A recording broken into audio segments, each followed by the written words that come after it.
qué hermoso, de verdad, qué hermoso es poder estar aquí todos reunidos. ¿A poco no? Es hermoso poder estar aquí reunidos por una misma causa. ¿Y cuál es esa causa? ¿Cuál es esa causa por la que estamos aquí reunidos? El Evangelio, Cristo. Pero mira, yo sé que seguramente en tu mente vino ese pensamiento y tal vez quisiste decir Happy Feet. Y mira, es hermoso, ¿por qué? Porque claro que venimos a hacer Happy Feet, claro que venimos a hacer a muchos piecitos felices, ¿verdad? Pero bueno, también a los dueños de esos piecitos, a los niños. Y es hermoso, el Happy Feet, como decíamos, es algo hermoso que si bien estamos aquí, pero déjame decirte que esa no es la causa. La causa es Cristo. Cristo es el que nos une y nos reúne estando aquí. Y es por eso que es hermoso ver a hermanos de varias iglesias, aquí reunidos. Y eso es realmente lo que nos llama aquí, lo que nos une. Cristo predicado, su evangelio. Y hemos visto ahorita y hemos escuchado los frutos que esto ha traído aquí. Y sabes, mis hermanos, hoy quiero hablar contigo de un tema, algo que durante varios meses el Señor había estado hablando en mi corazón. Y sé que también en el corazón de algunos de ustedes. Y me preguntaba yo constantemente, ¿por qué es que la iglesia y el fuego y la pasión del evangelismo se ha consumido? ¿Qué es lo que ha pasado? ¿Por qué es que se ha consumido? Y después de meditarlo varias veces, encontré la respuesta. Y esa respuesta, ¿sabes qué es? Que tristemente, al día de hoy, las iglesias están llenas de creyentes. Sí, ese es el problema. Que las iglesias están llenas de creyentes y no de discípulos. Todos pueden creer en el Señor. ¿Qué nos decía Santiago? Tú crees que Dios es uno y bien haces, pero los demonios también creen y tiemblan. El punto es que nosotros a veces ni siquiera temblamos. No empieza esa chispa y se llama por compartir el evangelio. Y mira, hoy eso está pasando en las iglesias. Y es triste porque, ¿sabes? Las iglesias hoy se mantienen vivas o medio vivas y solamente son como una llamarada de petate. ¿Sí? Una llamarada de petate. Ya no hay ese fuego, esa pasión constante por compartir el evangelio. Y mira, creo que, no sé si me entiendan que es una llamarada de petate. Yo creo que lo va a tener que explicar porque hay muchos jóvenes, muchos millennials, generación Z y no sé qué más. Pero bueno, mira, la llamarada de petate nace de la cultura mexicana. La llamada de petate se usa para describir cosas o personas que empiezan con un ímpetu, con mucha pasión, ardiendo en fuego, pero pronto se apaga. El petate es una alfombra muy colorida, hecha con fibras de palmera, con muchos colores, que cuando tú la prendes se enciende y produce una llama grande y luminosa. Pero ¿qué crees? Rápidamente se apaga. Y mira, Happy Feet y muchas obras evangelistas o campañas evangelistas cuentan con estos mismos materiales que el petate. Son muy llamativas al ojo, muy coloridas, cuentan con los mismos ingredientes. Pero tristemente, ¿qué pasa?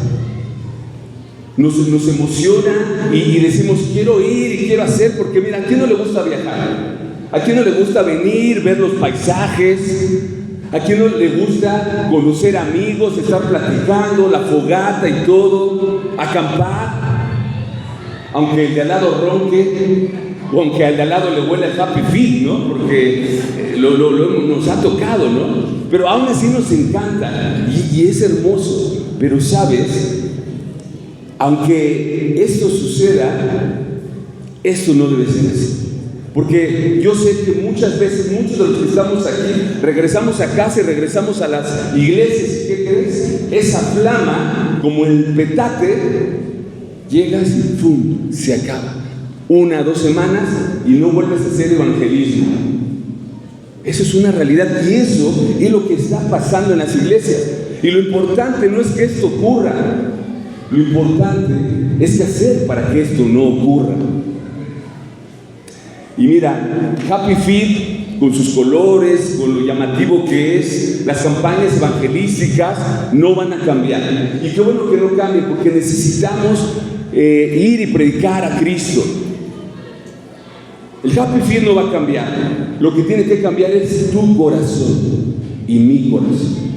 Eso es lo que tiene que cambiar. Así que de lo que hoy te quiero hablar es, y espero que podamos entender, para ya no ser petates, ¿qué es lo que tenemos que hacer? ¿Qué es lo que tiene que ocurrir en tu corazón para que esa llama, ese fuego del Espíritu Santo permanezca en ti? ¿Qué es lo que tendríamos que hacer? Porque tenemos que mostrar ese amor, ese fuego y esa pasión de aquel que nos llamó de las tinieblas a la luz admirable. ¿Cómo demuestras ese amor por Él? Así que te voy a pedir que me acompañes a Lucas, capítulo 4, versículo 14 al 21. Va a ser el pasaje que vamos a estar leyendo. Me voy a ir un poquito rápido, perdón, pero no quiero que se me duerman. Así que vamos a ponernos de pie y vamos a leerlo, por favor. Lucas 4, versículos 14 al 21. Y dice: y Jesús volvió en el poder del Espíritu a Galilea, y se difundió su fama por toda la tierra de alrededor, y enseñaba en las sinagogas de ellos y era glorificado por todos. Vino a Nazaret, donde se había criado, y en el día de reposo entró a la sinagoga conforme a su costumbre, y se levantó a leer. Y se le dio el libro del profeta Isaías, y habiendo abierto el libro halló el lugar donde estaba escrito: el Espíritu del Señor está sobre mí, por cuanto me ha ungido para dar buenas nuevas a los pobres. Me ha enviado a sanar a los quebrantados de corazón y a pregonar libertad a los cautivos y vista a los ciegos, a poner en libertad a los oprimidos y a predicar el año agradable del Señor. Y enrollando el libro, lo dio a los ministros y se sentó. Y los ojos de todos en la sinagoga estaban fijos en él. Y comenzó a decirles: hoy se ha cumplido esta escritura delante de vosotros. Oremos. Bendito Dios, Señor, gracias por esta palabra que hoy nos vas a dejar. Yo te pido por el corazón de cada uno de mis amigos, de mis hermanos aquí, Señor, que seas tú preparando su corazón, dándole sensibilidad para que tu palabra caiga y anide en ellos, para que ese fuego del Espíritu Santo, Señor, despierte, Padre, que seas tú hablando a su corazón, Señor. Gracias, Señor, porque solamente tú tienes palabras de vida eterna. Te alabamos y te bendecimos en el nombre de Jesús. Amén. Tomen asiento. El Espíritu del Señor está sobre mí. Nuestro Señor Jesucristo, nuestro hermoso Señor, sabía lo que estaba hablando. Él conocía el significado y la profundidad de estas palabras. Y Él lo sabía, ¿sabes por qué? Porque justamente aquí en Lucas 4:18 se estaba cumpliendo en Él la profecía que había nacido en Isaías. Así que, mira, 700 años atrás, Isaías había profetizado justo este momento. Acompáñame a Isaías, capítulo 61, versículo del 1 al 3. Isaías 61, versículo del 1 al 3. Y dice la palabra del Señor: el Espíritu de Jehová, el Señor, está sobre mí, porque me ha ungido Jehová y me ha enviado a predicar buenas nuevas a los abatidos, a vendar a los quebrantados de corazón, a publicar libertad a los cautivos y a los presos apertura de cárcel, a proclamar el año de la buena voluntad de Jehová y el día de venganza del Dios nuestro, a consolar a todos los enlutados, a ordenar que a los afligidos de Sión se les dé gloria en lugar de ceniza, óleo de gozo en lugar de luto, manto de alegría en lugar del espíritu angustiado, y serán llamados árboles de justicia, plantío de Jehová, para gloria suya. Palabra de Dios. Así es que Isaías, lo que él había profetizado, justamente se estaba cumpliendo en Lucas 4:18. El año agradable del Señor comenzaba. Pero, ¿cómo es que esto inició? ¿Cuál era el precedente en el tiempo de la vida de Jesús? ¿Qué es lo que tenía que suceder para que se diera ese banderazo de salida a su ministerio? Mira, el versículo 14 de nuestro pasaje, Lucas nos dice: y Jesús volvió, ¿en qué? En el poder del Espíritu a Galilea, y se difundió su fama por toda la tierra de alrededor. Dice la Escritura que Él volvió en el poder del Espíritu. Ahí estaba la clave de su ministerio. Ahí está la clave de tu ministerio y de tu servicio: el poder del Espíritu. El poder del Espíritu, el dunamis, la fuerza. Dínamo, energía, la dinamita. Esas tres palabras vienen del mismo origen en griego. Esa fuerza, ese poder estaba listo para comenzar. Y tú podrías decir: pero oye Luis, pero en Jesús ya estaba el Espíritu Santo, ya estaba el poder. ¿Cómo que dice que volvió en el Espíritu? Y mira, todos sabemos que justamente en Cristo habita, ¿qué habita en Cristo? La plenitud de la deidad. Corporalmente habita en Él. Pero entonces, ¿a qué se refiere Lucas cuando justamente dice aquí: y Jesús volvió en el poder del Espíritu a Galilea? Mira, algo que tenemos que entender es que sí, el Espíritu de Dios no es que estaba como algo externo sobre Jesús, no, estaba en Él. Y aquí tenemos que entender algo que se llama la unión hipostática. La unión hipostática nos habla de que Jesús tiene dos naturalezas: la naturaleza humana, Jesús es completamente hombre, pero también su naturaleza divina, las cuales lo unen, no se puede mezclar ni separar. En Él está la plenitud de la deidad. Pero no olvidemos algo importante: que Jesús también era hombre, como tú y como yo. También tenía debilidad en su carne, y lo vemos en el Antiguo Testamento. Pero mira, cuando Jesús dice en el versículo 18, y Él declara con su propia boca, si me quieres seguir, dice: el Espíritu del Señor está sobre mí. Y te digo, esto podría parecer algo independiente a Él, que el Espíritu estuviera como algo externo, pero no es así. ¿Qué pasa? Cuando dice el Espíritu del Señor está sobre mí, aquí utiliza una preposición. Esa preposición, sobre mí, no es una preposición de lugar, no es una preposición geográfica, es una preposición de causa, de relación. Es decir, el Espíritu del Padre estaba sobre Él para darle dirección, guianza, fortaleza. Eso es a lo que se refiere cuando Jesús hace esta declaración. Y mira, entonces vamos a ir entendiendo esto poco a poco. Si regresamos al versículo 14, ahí acompáñame. Dice, y Jesús volvió en el poder del Espíritu a Galilea. Ok, ¿de dónde venía el Señor? ¿Cómo que vino y el Espíritu del Espíritu estaba sobre Él? Para esto te voy a pedir que nos vayamos al contexto anterior inmediato, ahí en el mismo capítulo. Acompáñame ahí, capítulo 4, versículo 1. Y lo vamos a ir leyendo para darle rapidez. Mira, versículo 1 y 2. ¿Vale? Lucas 4, versículo 1 y 2. Dice: Jesús, lleno del Espíritu Santo, volvió del Jordán y fue llevado en el Espíritu al desierto por 40 días. Y era tentado por el diablo y no comió nada en aquellos días. pasados los cuales tuvo hambre. Primeramente vemos que Jesús era necesario que tuviera este tiempo de preparación en el desierto. Sabemos que el desierto es un lugar de soledad, pero es un lugar que se presta para la reflexión. Jesús tenía que estar ahí, pero estuvo ahí. ¿Qué estuvo haciendo? Ayunando y orando. Estuvo con comunión, con coinonía con su Padre. Jesús se estaba capacitando y el Espíritu lo estaba capacitando para esos desafíos y tentaciones que vendrían muy pronto a su vida. Y mira, familia, pastor, amigo, joven,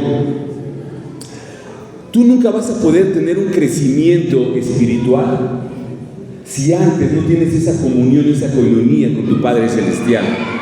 Nunca vas a poder tener un crecimiento espiritual si no tienes comunión y coinonía con tu Padre espiritual. Jesús necesitaba hacer esto. Jesús necesitaba estar ahí. Él necesitaba prepararse para la prueba, porque tú sabes que si esa fe no es probada, es una fe incierta. Y mismo Santiago lo decía, ¿no? Que fe sin obras es una fe muerta. Pero mira, Jesús se preparó para algo increíble que iba a pasar. Del versículo 3 al 12, vamos a ver cómo Jesús fue probado y fue tentado en su naturaleza humana. En su naturaleza humana. Y vamos a ver cómo Satanás, porque fíjate, Satanás lo atacó estratégica y sistemáticamente en su naturaleza, en su alma. Esto, ¿sabes cómo? Tal cual como lo hizo con Eva en el Edén: intelecto, emociones y voluntad. Así es como también a ti te ataca y a mí me ataca el enemigo. Mira, versículo 3 dice: entonces el diablo le dijo, si eres hijo de Dios, di esta piedra que se convierta ¿en qué? En pan. Satanás va directamente a la yugular. ¿Qué había hecho el Señor esos 40 días? Ayunado, no había probado nada. Satanás fue directamente a la yugular. Satanás va siempre directamente a tu debilidad. Satanás va directamente, ¿sabes?, atacando justamente a tu primera necesidad. Y la necesidad que estaba presentando el Señor, ¿qué era? El hambre. Dice la palabra, y tuvo hambre. Así es. Familia, amigos, Satanás te va a atacar por tu punto más débil. Satanás va a atacar siempre por esas necesidades no cubiertas que tienes. Ahí es donde llega Satanás. Pero mira, ¿qué fue lo que pasó? El Señor estaba preparado. Versículo 4. Jesús respondiendo le dijo: escrito, ¿qué? Está. No solo de pan vivirá el hombre, sino de toda palabra de Dios. Jesús se había preparado para ese momento. ¿Y cómo le responde? Con la palabra de Dios, la espada del Espíritu. Con esto le respondió. Pero ¿sabes qué? Lo interesante, que el Señor utilizó esta palabra cuando le dice no solo de pan vivirá el hombre. Él utiliza un versículo de Deuteronomio capítulo 8 versículo 3. Y mira, Satanás no se dio por vencido. Versículo 5 dice: y le llevó el diablo a un alto monte y le mostró en un momento todos los reinos de la tierra. Y le dijo el diablo: a ti te daré esta potestad y la gloria de ellos, porque a mí me ha sido entregada, y a quien yo quiero la doy. Si tú postrado me adoraras, todos serán tuyos. Satanás ya le había atacado. ¿A dónde? Lo primero, cuando Satanás lo atacó justamente en su condición humana por el hambre, Satanás le atacó a su voluntad, en su carne, a su dominio propio. ¿Cómo se conforma nuestra alma? Intelecto, emociones y voluntad. Ahí fue al revés que con Eva. Con Eva fue primero intelecto, emociones, y al final Eva fue y comió. Con el Señor fue a la inversa. Ahora Satanás empieza a atacarlo a su corazón. Dirige el dardo de fuego a su emoción, a su corazón, a su ego, a su yo. No porque el Señor tuviera ego, sino a su yo. ¿Y qué le dice? A ti te daré toda esta potestad, este poder y la gloria de ellos. Y es que, ¿sabes? El enemigo sabe qué es lo que te gusta, sabe que siempre estás buscando el reconocimiento, la posición, sabe por dónde llegarte, sabe que siempre estamos buscando la gloria, complacer nuestros deseos mundanos, carnales y lujuriosos. Por lujuria entiéndeme todos sus excesos. Él sabe dónde llegarte. Entonces atacó a Jesús, pensó que era un simple hombre. Pero fíjate cómo es que le contesta. Bueno, algo aquí importante, y yo sé que tú lo sabes, ¿no? El enemigo nunca te va a dar nada de gratis. Y lo vemos aquí reflejado, porque le dice el enemigo: y a quien quiera la doy. Si tú postrado me adorares, todos serán tuyos. El enemigo va a llegar por eso. Y mira, no necesariamente, no te vayas a algo mundano, lujurioso en el otro sentido. No, tu ego, tu vanidad, ¿qué es lo que buscas? Y es increíble cómo Satanás siempre te muestra las mieles y lo dulce del pecado, lo rico, ¿no? Eso es lo que te muestra, pero no te dice lo que va a venir después, esas consecuencias brutales y desgarradoras a tu vida, que sabes, en el momento de la cosecha, eso que sembraste, te lo vas a tener que comer, sí o sí. Eso es lo que no te dice Satanás. Eso no te habla de las consecuencias. Pero mira cómo le respondió Jesús, versículo 8. Respondiendo Jesús le dijo: vete de mí, Satanás, porque ¿qué? Escrito está: al Señor tu Dios adorarás y Él solo servirá. Jesús le vuelve a contestar usando la palabra de Dios, Deuteronomio 6:13. Y Satanás seguía insistente, porque hay que entender algo: el enemigo, mira, no se cansa, él es fiel y constante, a diferencia, tristemente, de nosotros. Y entonces dice en el versículo 9: y le llevó a Jerusalén y le puso sobre el pináculo del templo y le dijo: si eres hijo de Dios, échate de aquí abajo. Y fíjate lo increíble, lo que va a pasar, versículo 10. ¿Qué dice Satanás? Porque escrito está. Entonces, pero es decir, Satanás iba a usar también la palabra de Dios, y hace referencia al Salmo 91:11, y quiere atacar al Señor. Yo cuando leía esto decía: qué iluso ese Satanás, ¿no? Qué iluso, pensando que iba a poder engañar a nuestro Señor Jesucristo. Y es que, ¿sabes? Muchas veces pensamos que Satanás, que si tú le pones la Biblia y le pones o a los demonios, como lo vemos en las películas, le pones la Biblia y le pones un crucifijo y pensamos que se van a chamuscar, ¿no? Y que ya es suficiente. Eso no existe, familia, siento desilusionar. Eso solamente se ve en las películas. Satanás se sabe la Biblia mejor que tú, al revés, y que yo, al revés y al derecho. Se la sabe mejor que nosotros, familia. Y mira, es increíble cómo él ocupa todo esto. Y fíjate, regresando ahí al versículo 9, le dice: si eres hijo de Dios, échate de aquí abajo, porque escrito está: a sus ángeles mandará cerca de ti que te guarden. Versículo 11, y hace un silencio. Hace un silencio. Satanás quita una parte de la Biblia y se brinca al versículo 12. Y dice: y en las manos te sostendrá para que tu pie no tropiece en piedra. Omite lo que decía en ese versículo 11. Te lo vuelvo a leer. Lo que tendría que haber dicho es: a sus ángeles mandará cerca de ti que te guarden de todos tus caminos. Y eso no lo dijo. Él mete otra palabra, otra frase: en las manos te sostendrá. Claro, porque le está diciendo que brinque desde el alto. Satanás siempre va a transgiversar la palabra de Dios, la va a cambiar, y a veces esa palabra la va a cambiar de menos de quien tú la esperas. Es por eso que Pablo continuamente le decía a Timoteo que se cuidara, ¿no?, de esos falsos maestros. Satanás siempre va a buscar engañarte. Y mira, justamente aquí vemos que el Señor, Él, parte de su preparación y lo que estuvo haciendo ese tiempo fue la palabra. Ellos memorizaban, Jesús memorizaba continuamente la palabra. Y esa es la parte humana que a veces no entendemos de Jesús, porque decimos, pues era Dios. Pues claro, pues cómo no, lo puede hacer fácil.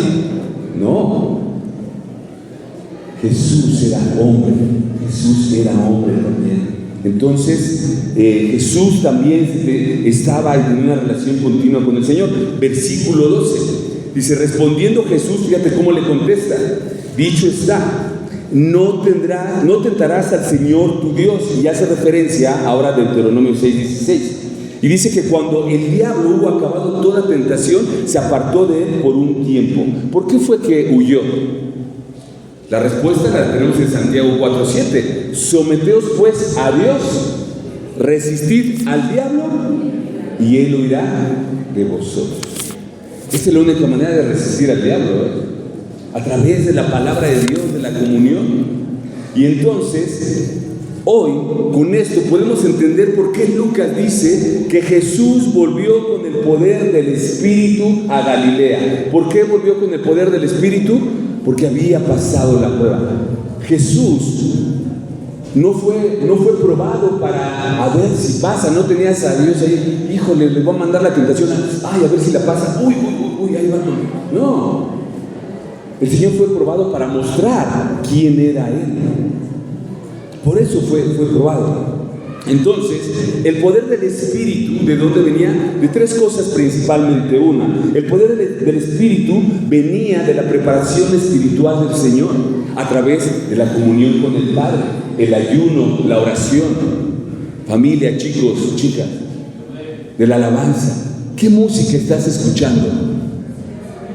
Mira, tú piensas, no pasa nada si escucho música del mundo, no pasa nada si me avento un bailecito, una salsita, una cumbia. ¿Qué tiene? No pasa nada.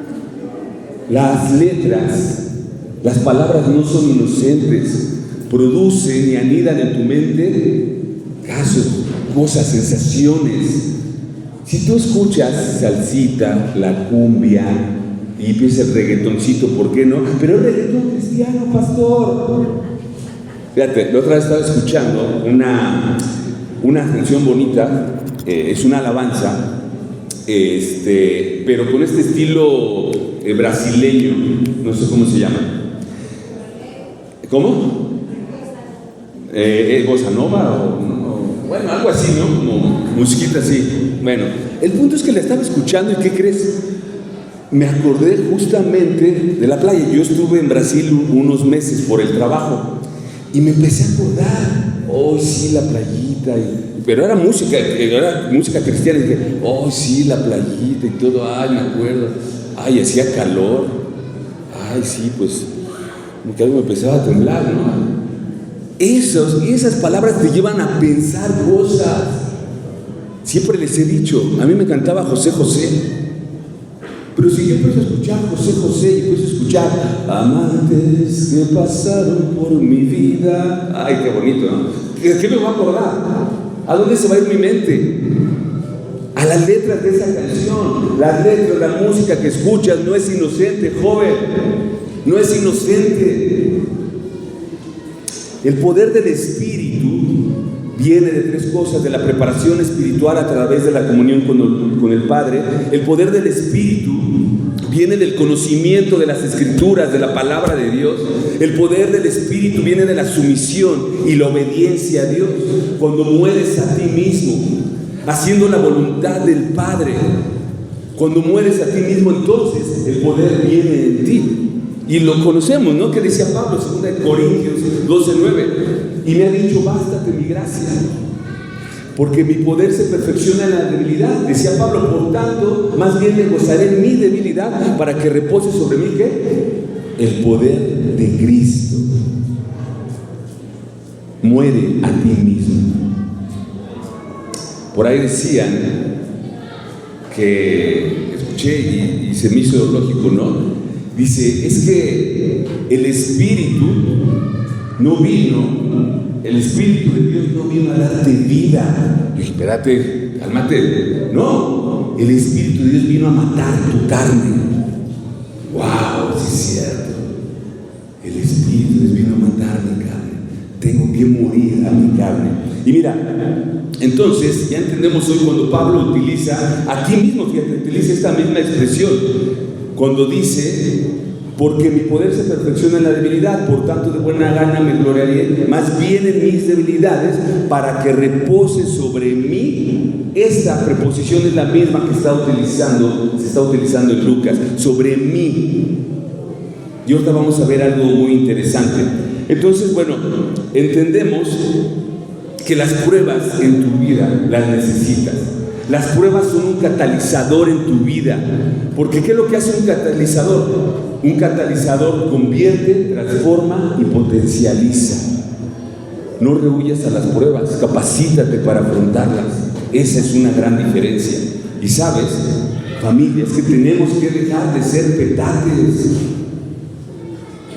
De verdad, que el siguiente año que vengamos aquí, no digamos: mira, está lleno de petates, de puro petate. No, que seamos personas que realmente vivamos al Señor con fuego durante todo el año, no nada más en el Happy Feet. El poder y el fuego del Espíritu Santo no puede estar en una persona que no busca tener una comunión con el Padre. El poder y el fuego del Espíritu Santo no puede estar en una persona que no guarda la palabra de Dios en su corazón para resistir al diablo. Y el poder del Espíritu Santo no puede estar en una persona que no se congrega. Yo te pregunto, chicos, probablemente hiciste hasta lo imposible por venir al Happy Feet. Te pregunto, ¿haces lo imposible por ir a la iglesia cada domingo? O ahí sí, no, espérate, es que está el Super Bowl. No, es que espérate, tú quieras jugar. No, es que mira, viene mi familia. No, es que hoy no puedo porque hace lo mismo para ir a la iglesia. Lucas 4:16, fíjate, el Señor se congregaba, porque dice el versículo 16: vino a Nazaret, donde se había criado, y en el día de reposo entró a la sinagoga conforme a su costumbre. El Señor se congregaba. Y lo hacía desde chico, aunque sabemos que no tenemos mucho registro, sino solo hay en Lucas, capítulo 2, versículo 45 al 50, creo. Sabemos que Él entraba a las sinagogas. El Señor estaba en una comunión con el Padre a través de su palabra. Y bueno, vamos a regresar, a enfocarnos un poquito a nuestro pasaje. Y mira, vamos a regresar ahí al versículo 14 otra vez, porque lo que me quiero enfocar en nuestro pasaje es que quiero que podamos entender qué significaba el año agradable del Señor. Porque ahí en el versículo 19, una de las cosas que vino a hacer, dijo el Señor, a predicar el año agradable del Señor. Y es que mira, a veces pensamos que el año agradable del Señor terminó con Él en la cruz, mientras estaba en su ministerio, pero no. El año agradable del Señor se extendió con Él en la cruz. Se extendió. Y hoy lo podemos disfrutar al día de hoy. Entonces, regresando, vamos a leer otra vez para agarrar el contexto. Dice: y Jesús volvió en el poder del Espíritu a Galilea, se difundió su fama por toda la tierra de alrededor, enseñaba en las sinagogas de ellos y era glorificado por todos. Vino a Nazaret, donde se había criado, y en el día de reposo entró a la sinagoga conforme a su costumbre y se levantó a leer. Versículo 17 dice: y se le dio el libro del profeta Isaías. Aquí hay algo increíble. No dice que él lo escogió, no dice que él lo haya pedido. A él se lo dieron.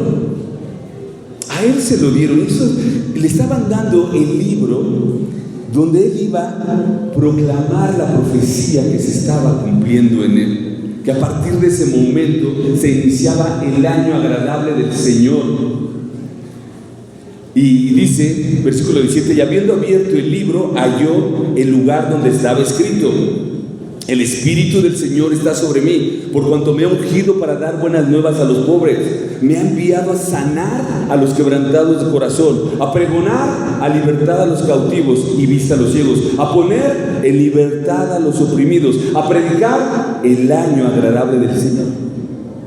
Cuando Jesús leyó esta porción, los judíos religiosos en la sinagoga, ellos pensaban, porque justamente Isaías 61 nos habla del año del favor de Dios, que tiene una relación directa con el jubileo, donde los pecados, las deudas eran perdonadas, donde justamente las tierras se las regresaban a las personas que tenían deudas para dejar de ser oprimidos. Entonces, el fariseo, el religioso, y checa esto, regularmente está pensando solamente en las cosas superficiales, en las cosas terrenales. Y probablemente pensaron, ay, bueno, Jesús nos está hablando del jubileo. Pero no, el Señor Jesús les estaba hablando no de un año de 365 días, sino de un periodo de perdón, de gracia y redención y reconciliación del mundo con su Padre Celestial. Eso es lo que Él les estaba diciendo. Y esta declaración que hace el Señor justamente era este tiempo del año agradable del Señor, que al día de hoy sigue abierto hasta que Él venga. El Señor lo abrió en Lucas 4:18 y lo va a cerrar cuando Él venga. ¿Amén? Y mira, esto de verdad te tiene que llevar a estar agradecido con el Señor, a amarlo profundamente por su infinita gracia y misericordia. Que al día de hoy no seamos consumidos por nuestro pecado, y aún más nosotros que solamente somos creyentes y no discípulos. El gran problema de las iglesias. Más a nosotros, porque nosotros conocemos de su palabra. ¿Cómo te va a encontrar el Señor cuando venga? ¿Haciendo qué? ¿Afanado por tu universidad, tus escuelas, maestría, doctorado? A ver qué hago, mejor escojo esta maestría, este doctorado. Yo le decía a los jóvenes, el tiempo que pude estar pastoreando a los jóvenes mayores en Querétaro, les decía, ustedes todo el tiempo están pensando y escogen su carrera. Fíjate, escogen perdón, pero hasta los papás. No, es que yo le digo a mis hijos que escojan esa carrera porque es donde hay más forma de ganar dinero, hay más. Tenemos la vista puesta en las cosas de la tierra. Yo le decía, jóvenes, la carrera que tú vayas a escoger, piensa primero, ¿cómo puedo bendecir con esto al Señor? ¿Cómo lo puedo utilizar esto para bendición del ministerio? Y sabes, el Señor no está peleado con el dinero, El Señor no está peleado con eso.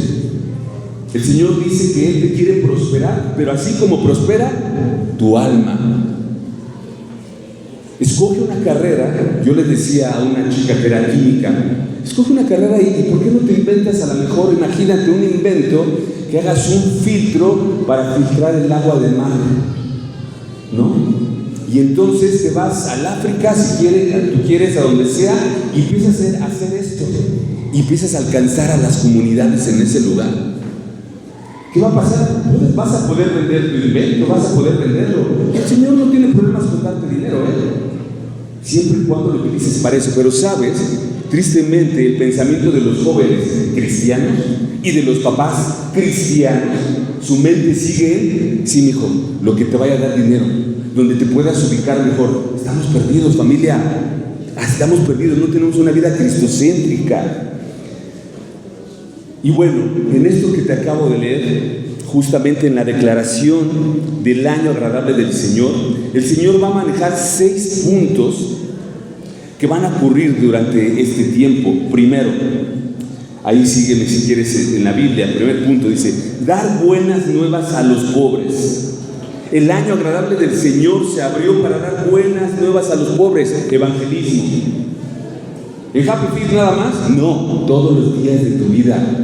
En la escuela donde estés, evangelismo, dar esperanza a los que no tienen esperanza y van directamente a la condenación. Segundo punto, vino a sanar a los quebrantados de corazón, porque entonces, cuando tú entiendes la gracia y el amor del evangelio de nuestro hermoso Señor, ¿qué crees? Los corazones abatidos y quebrantados van a ser sanados. Vino a sanar a los quebrantados de corazón. Y una vez, fíjate cómo tiene un hilo, ¿Cómo tiene un hilo esto? Después de que tiene la salvación y tu corazón es sanado, entonces empiezas a ser libre. Libertad de los cautivos. Eres sanado, ya eres libre del pecado, ya no tienes que pecar, ya no eres esclavo, tienes libertad. Y entonces cuando eres libre, ¿qué crees? El ser humano tiene un velo en los ojos que no le permite ver las cosas espirituales. Y dice la proclamación del Señor: y vista a los ciegos, no ciegos terrenales, ciegos espirituales. Y entonces, ¿qué pasa? Empiezas a ver cosas que antes no veías. Empiezas a ver situaciones y dices: wow, eso nunca lo había visto así. ¿Por qué? El Espíritu Santo te quitó el velo. El Señor Jesús vino a dar vista a los ciegos. Y entonces, una vez que eres salvo, una vez que es sanado tu corazón del quebranto, una vez que tienes libertad de ya no pecar, y ahora tienes los ojos del Espíritu Santo, el Señor te da libertad a la opresión. Porque algo importante, entendemos que un hijo de Dios ya no puede ser tomado, poseído por el enemigo o por un demonio. No, pero sí puede ser oprimido. Puede ser oprimido. Y entonces empiezas a ver esas realidades, una vez que se te quita la venda de los ojos, esas realidades espirituales. Y entonces ya empiezas a vivir libre y el Señor, como catalizador, te empieza a potencializar. Recibiste dones y entonces los empiezas a poner a su servicio. Porque mira, el cautivo, el preso en el pecado, no puede hacer nada. Está preso en el pecado. Pero muchas veces hay muchas personas y jóvenes libres, pero oprimidos, con una opresión, creyendo las mentiras de Satanás. Porque entonces cuando llega Satanás y te dice: pero bueno, no tiene nada de malo que andes bailando, No, a eso los legalistas. No, oye, no tiene nada de malo que... Y entonces será, pero mira, como no conoces al Señor, ni su carácter, no conoces nada de Él. Pero yo creo que el Señor también bailó. Me han dicho, el Señor bailó. ¿No es que convirtió el vino, el agua en vino? El Señor también se ha de haber echado unas. Nos dejamos engañar por el enemigo. Así como Satanás trató de tentar a Jesús, así nos tienta a nosotros. El punto que es como nosotros no meditamos en la palabra de Dios, le compramos todo a Satanás. No pasa nada, ¿no? Y caemos. Sexto, dice que el Señor vino a predicar el año agradable del Señor. Y entonces, cuando tú eres salvado, cuando tú eres sanado, cuando tú eres libertado, cuando tú eres iluminado y dejas de ser oprimido, estás listo para ver en el Evangelio, en el amor de Cristo. Estás listo para vivir ese fuego del Espíritu Santo permanente, no como petate, permanente. Y eso, familia, es lo que le hace falta a las iglesias. Hoy las iglesias, hablaba con un hermano, se están institucionalizando. Les empezamos a meter estructura y esto y acá, y empezamos a hacer un monstruo, una empresa. ¿Sabes por qué? Porque empezamos a tener ideas seculares. Y entonces vamos retrasando el Evangelio. No puedes predicar el Evangelio porque primero necesitas esto. Cuando solamente tienes que predicar de dónde te rescató el Señor. Hoy en día nos estamos convirtiendo, la iglesia, hablando en general, en los nuevos fariseos. De verdad, en los nuevos fariseos. Y esto debe dejar de ser así. El Señor fue sencillo y claro en sus predicaciones, en todo, sencillo y claro. Mira, te voy a compartir algo. Hace algunos años yo iba justamente a compartir al tutelar de menores, y entonces yo escogí justamente este pasaje, y entonces lo compartí con los chicos del tutelar. Y terminando de ahí, uno de los líderes me llama aparte, bueno, fue muy prudente, muy amoroso, me llama aparte y me dice: Luis, es que ese versículo que compartiste del año agradable del Señor, sí está muy lindo y todo, pero es que lo sacaste de contexto, hermano. ¿Sí? Y yo pues no conocía mucho todavía. Sí, porque esa es una profecía mesiánica que tiene su cumplimiento en el Señor Jesucristo. Y sí, es cierto, ¿no? Y ya me quedé así, sí que pues sí, lo dijiste mal. No, pues sí, perdón, hermano, ¿no? Pero yo me quedé pensando, ¿de verdad? ¿De verdad? O sea, que yo no fui llamado a esto. Si tú no tienes esa comunión y esa coinonía con el Señor, si no estudias la palabra de Dios, ¿qué te dije hace rato? El enemigo te puede atacar con mentiras, incluso a través de líderes, de falsos maestros. Y entonces yo pensé, dije, a ver, una ecuación muy fácil. Ok, entiendo que ese llamado, eso que Jesús estaba proclamando, era el cumplimiento en él y él lo iba a cumplir. Pero yo dije, bueno, pero si yo me arrepentí de mis pecados y entonces Cristo está en mí, y si en Cristo está ese llamado, entonces ¿de quién es ese llamado? Mío también. Mi identidad está en Cristo Jesús, mi identidad está en su llamado. No permitas que el fuego del Espíritu Santo te lo apague, familia. Instrúyete, sí, capacítate, sí, discipúlate, sí, pero no permitas que te apaguen el fuego del Espíritu Santo en tu corazón, porque por eso somos petates, porque por eso solamente venimos a los eventos y nos emocionamos y brincamos y saltamos, pero llegamos a casa y todo se acaba. Familia, tienes que apoderarte de esa identidad, tienes que apoderarte de ese llamado que tienes en Cristo Jesús. No creas las mentiras de Satanás, no las creas, familia. Van a venir muchos happy feeds, van a venir muchas oportunidades de servicio y te queremos ver ahí, queremos que estés ahí, pero no queremos que solamente te vengas a encender aquí, sino que seas una luz encendida que ya llegó aquí. Y aquí, sí, a lo mejor no vas a estar en una llamita de encendedor, a lo mejor vas a llegar aquí con una llama un poquito más grande, tal vez de un petate un poquito más grande, pero queremos que a lo mejor aquí, si te llenes del Espíritu y hagas una llamarada enorme. Tu fuego, tu luz nunca se debe apagar, porque hemos sido llamados a ser sal y luz a esta tierra, a las tinieblas. Así que para terminar, te voy a pedir que hagamos algo y no te duermas. Vamos a ponernos de pie. Y hoy quiero que declares con tu boca ese llamado y esa identidad que el Señor tiene para ti. Acompáñame con tu Biblia, Lucas 4:18 al 19. Y lo vamos a leer todos juntos, pero no quiero que lo leas solamente por leer. Quiero que lo leas creyéndolo, haciéndolo tuyo. Listo, dice: el Espíritu del Señor está sobre mí. No escucho. Por cuanto me ha ungido para dar buenas nuevas a los pobres, me ha enviado a sanar a los quebrantados de corazón, a pregonar libertad a los cautivos y vista a los ciegos, a poner en libertad a los oprimidos y a predicar el año agradable del Señor. Amén y amén. Oremos. Bendito Dios, gracias Padre por tu palabra, Señor. Gracias, Señor, por entender esta gran verdad, Señor. Hoy entiendo, Padre, que mi identidad la tengo puesta en ti, que mi llamado es el tuyo, Señor. Padre, hoy te pido perdón, Señor, si alguna vez dejé apagar ese fuego del Espíritu Santo en mi corazón.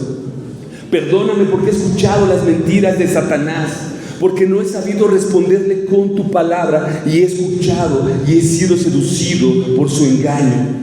Perdóname, Señor. Hoy entiendo que necesito santidad, ser apartado para ti, Señor, que tengo que recuperar mi identidad escuchando tu palabra, aprendiendo de ti en ayuno, en oración, en una coinonía, Señor, contigo. Perdóname, Padre. Y si tú eres nuevo aquí y es la primera vez y nunca habías escuchado esto, hoy estás delante del Señor. El Señor está aquí Pídele perdón y dile: Señor, yo no sabía que tú tenías para mí un destino, que tú tenías para mí una propuesta de vida. Perdóname, Señor. Yo he pecado y vengo de estar pecando, Señor. He estado haciendo lo incorrecto delante de tus ojos. Perdóname porque yo no te conocía y he vivido en pecado todo este tiempo. Pero hoy escuché tu voz. Hoy escuché que tú venías a predicar el año agradable del Señor, que venías a sanar a los quebrantados de corazón, que venías a liberar a los cautivos, que venías a dar vista a los ciegos, que venías a liberar a los oprimidos. Señor, hoy lo creo. Te entrego mi corazón. Me arrepiento de mis pecados. Ya no quiero seguir viviendo igual, Señor. Perdóname. Te entrego mi vida y mi corazón. Sé que tú, Jesús, eres el Hijo de Dios, Dios mismo encarnado, que viniste a morir, pero resucitaste al tercer día y resucitaste para darme vida eterna. Hoy pongo mi fe en ti, Jesús. Te entrego mi vida, te entrego mi alma, intelecto, emociones y voluntad, mi ser.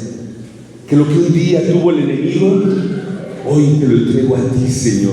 Tómalo. Sálvame, redime, dame vida, Señor, en el nombre poderoso de Jesús. Amén. Amén.